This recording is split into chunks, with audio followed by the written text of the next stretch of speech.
Welcome to Sara's Stories. Today's story is very special because it is dedicated to a very special person. You remember how I always ask a question before starting a story? This time, it's going to be a little different.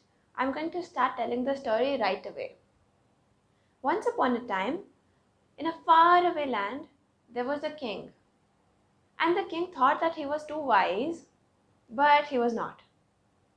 One day, he announces to the ministers, "Here, all of you, here, all of you, I've come up with a plan." The ministers are like, "Yes, Your Majesty, we would like to hear it." "I have come up with a plan, and with that, we'll be able to get rid of old age from our kingdom." The ministers were like, "Oh, yay, Your Majesty, you're great." The chief minister asks, "Yes, sir, could we please hear the plan?" The king says, "Yes, I'm just about to announce it. It's such a special and good remedy. I can't believe how intelligent I am to think of something like this." The king says, "I have decided to banish all the people who are older than 60 out of the kingdom, and that way only the young people will remain in the kingdom." And all his ministers start clapping and cheering for him. The chief minister thinks it's a very foolish plan, and he also entertains himself with the thought that after the king becomes 60 years old, he'll have to banish himself because of his own stupid law. Anyways, the law is to be carried out. Everywhere in the kingdom, the drums are being beaten, and it is announced, "Any person above the age of 60, hear carefully, any person above the age of 60 is to be banished from the kingdom and never seen back." All the people are very hurt listening to this law, but they can't do anything about it because the order has come from the king. The next day, the soldiers land up at each and every house and knock at the door. All the elderly people are taken out and banished from the kingdom. They are left at this corner of the kingdom, and there they can go and do whatever they want to. This young boy has his old father in the house, and he doesn't want to let his father go. So he decides to talk to his father.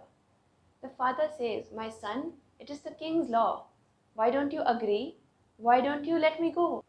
It is okay. I'm fine the way I am. I will survive. It is fine." The son still refuses that, "No, father, I cannot let you go. I will hide you in the attic in my house, and you can stay there. You can live comfortably and nobody will discover us." So when the soldiers turn up at his house and knock on his door, "Hey, you young man, any old people in your house?" "No, sir, it's only me. I had a poor old father, but listening to the shocking news, he got a heart attack and died." Okay, we don't want to listen to your stories." And the soldiers are off. So for a very long time, the father lives in the attic. The father and son have a good time together. One day, the king of this land hears that another king is on his way to attack the kingdom. So he has his soldiers announce, "All young men of the kingdom, all capable people, are ordered to fight on behalf of our king." The young man does not want to go to fight. He feels it is a very foolish idea to go and fight because the strength of the army is not much and it is a sure death. He consults his father, and the father says, "You have to go because it is the king's order. Don't worry about me. I'll survive." The young man still doesn't agree. The next day, when all the soldiers are leaving, all the young men are leaving for war, this man is carrying a big bag and he starts walking with the entourage with the soldiers and reaches the spot where the war will take place. This land is a very big desert because wars are fought in deserts. A couple of days later, the king's supplies are draining off. They don't have enough water, enough food. So soldiers go to the king and say, Your Majesty, we don't have enough ration to last us. Now the king is very worried because he's far away from his kingdom. His rations are getting over.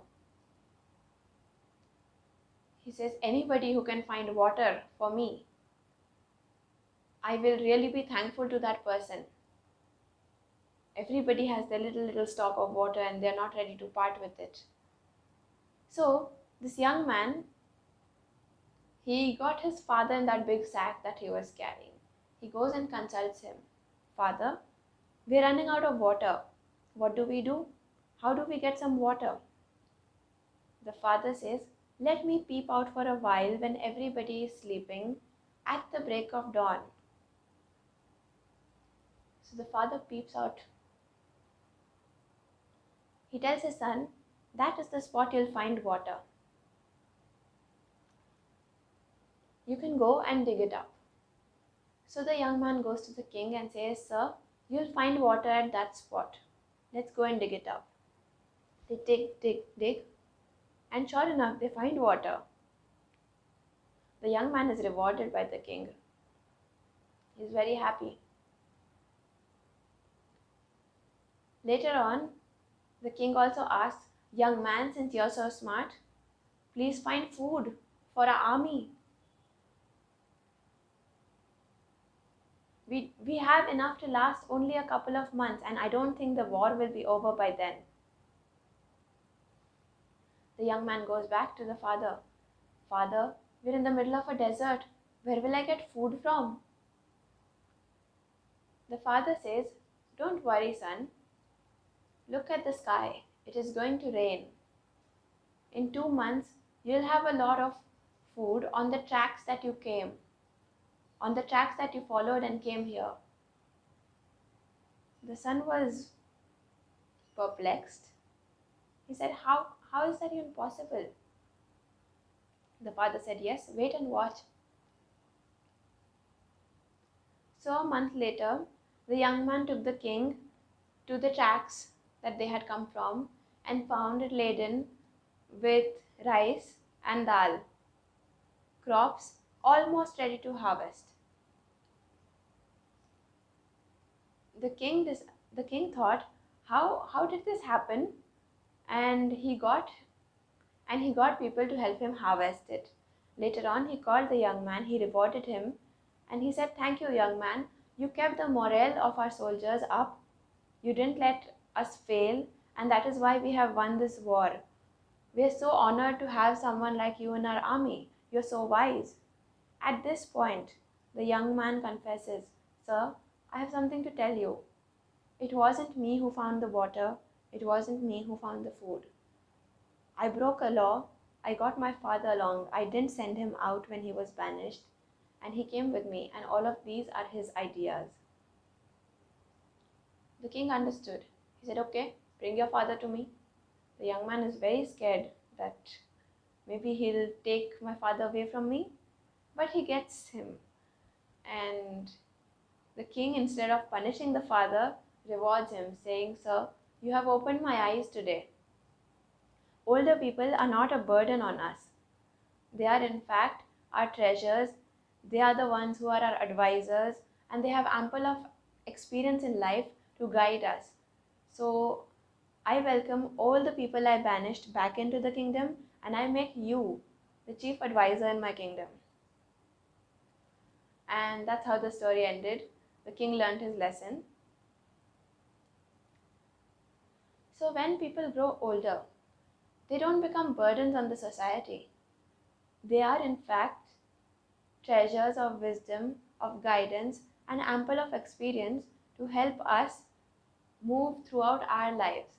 They have seen a lot more than what we have seen, and if we have any problem, we can definitely approach them and they can help. Often we think that it's a new generation. What would our parents understand of it, of our problems, new age problems, modern solutions? But trust me, they can do a lot more than that. They can help us in a variety of problems. We only have to ask, and we only have to have faith in the roots that made us this tree. So, with this story, I'm announcing my upcoming wisdom series, which will start from next week. And with this video, I'm wishing my father a very, very happy birthday. And this video is dedicated to him for that. See you soon next week. Same place, same channel. Bye.